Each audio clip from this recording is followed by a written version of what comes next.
BX1 +. Toujours plus d'actu. Et puisqu'on parle de jeunes, on va s'intéresser au moral des étudiants maintenant avec une nouvelle étude qui émane des facultés Saint-Louis à Bruxelles. On est en ligne avec Nicolas Marquis. Bonjour, vous êtes professeur de sociologie et vous êtes l'un des co-auteurs de cette étude. Les étudiants ont repris, pour certains d'entre eux, le chemin des facultés ce lundi, puisqu'il y a depuis lundi l'autorisation d'augmenter un petit peu, enfin de monter jusqu'à 20% de présence en cours dans l'enseignement universitaire.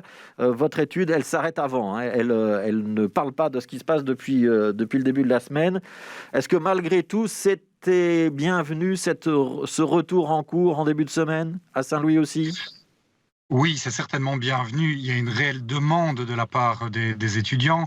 C'est pas une demande unanime parce que on a une proportion significative d'étudiants qui disent continuer à être très stressés par le fait de retourner en présentiel.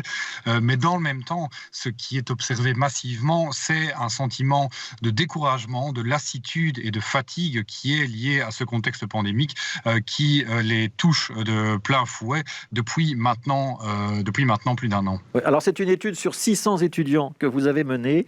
Le chiffre le plus inquiétant, c'est qu'il y a quand même 60% des étudiants, donc c'est plus de la majorité, qui expriment un sentiment de découragement. Est-ce qu'on peut essayer d'expliquer ce que c'est ce sentiment de découragement ? Alors effectivement, 6 étudiants sur 10 qui expriment un sentiment de découragement, c'est un chiffre très inquiétant.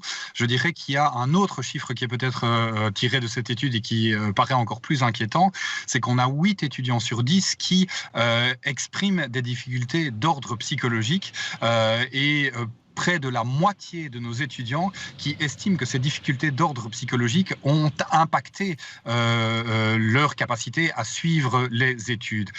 Ce sentiment de découragement, je pense qu'il est lié à deux choses. Il est lié d'une part à l'absence de perspectives à court, à moyen et à long terme. Et on sait bien que faire des études, alors bien sûr, c'est quelque chose qu'on fait pour le plaisir d'apprendre, pour l'expérience de voir des amis, etc. Mais c'est par essence un investissement à long terme. Et quand vous ne savez pas ce à quoi va ressembler le mois suivant, mais que vous ne savez pas également quelle sera la valeur du diplôme que vous obtiendrez, ce qui est une inquiétude manifeste chez beaucoup d'étudiants, eh bien évidemment, ça produit ce sentiment de découragement et de fatigue. Alors, on se demande à quoi bon. Ouais, ce qui est important de noter, c'est que vous aviez déjà réalisé une première étude, c'était au mois de juin de l'année dernière. Celle-ci, c'est en janvier-février de cette année, je pense. Et que les chiffres confirment qu'il y a un effet de saturation et de lassitude encore plus grand chez les étudiants. C'est-à-dire que le deuxième confinement, il est paradoxalement encore plus dur que le premier. Oui, il est encore plus dur que le premier parce que il contraste très fort avec la motivation qu'exprimaient les étudiants au début du premier quadrimestre, lorsqu'on avait cette idée qu'on allait repartir vers une année relativement normale. Et ce deuxième confinement a joué le rôle de coup de massue, je dirais. Ce que l'étude permet d'observer, c'est que les étudiants qu'on suit depuis maintenant plus d'un an, mais forcément, l'année passée, ils étaient tous en premier bloc. Donc, ils partageaient des conditions d'expérience.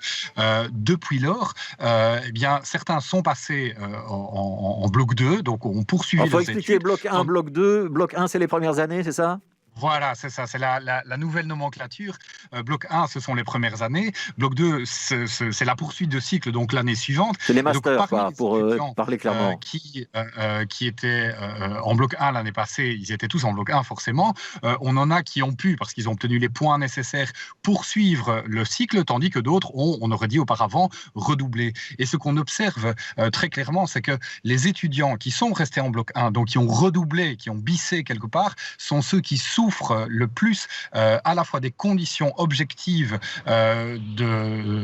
d'incapacité de poursuivre l'enseignement à distance et en même temps d'une forme de décrochage qui se monte à des proportions relativement inquiétantes puisqu'on est à près de 4 étudiants sur 10. Ouais. Il y a un paradoxe, c'est qu'il y a 30% des étudiants qui se disent en décrochage, alors que pourtant les résultats aux examens n'ont pas été plus mauvais, mais ils ont même été plutôt légèrement supérieurs à ce qu'on connaissait les années précédentes. Vous confirmez ?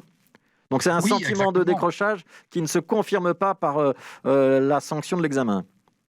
Non, donc ça montre bien que finalement, le métier d'étudiant, c'est autre chose que d'accumuler des points. C'est quelque chose dans lequel, fondamentalement, on doit pouvoir continuer à trouver du sens. C'est un investissement pour le présent, c'est un investissement pour l'avenir. Et donc, le découragement, quelque part, il est lié au fait que, quand bien même vous continuez à obtenir les points, mais vous perdez le sens de ce que vous êtes en train de faire. Ce que l'étude permet d'observer, c'est que le découragement, il est paradoxalement plus massif ou plus massivement exprimé auprès des étudiants pour lesquels ça ne va pas trop mal. C'est-à-dire, ce sont objectivement parlant, donc c'est-à-dire des étudiants qui sont passés en bloc 2, qui ont eu les points pour passer en poursuite de cycle, qui ont des conditions d'existence qui sont peut-être un peu moins difficiles en moyenne que les étudiants de bloc 1.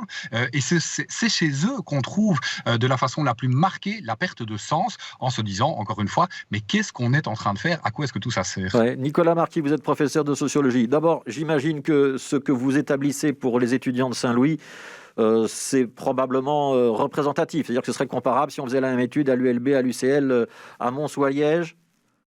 Oui, il y a aucune raison d'en douter. Ouais. Ici, on a un échantillon représentatif de notre propre population. Alors évidemment, chaque université, en fonction de son implantation, de son histoire, peut avoir affaire à des publics différents. Mais le sentiment qui est exprimé ici est tellement massif qu'il n'y a aucune raison d'estimer qu'il en serait différent. Alors, ma dernière ailleurs. question sera celle-ci. Quand on est confronté à ce sentiment de découragement, à ce sentiment de perte de sens de la part des étudiants, qu'est-ce qu'on peut leur proposer? Si on devait repartir dans l'enseignement hybride ou à distance à la rentrée universitaire de l'automne prochain, ce serait une catastrophe?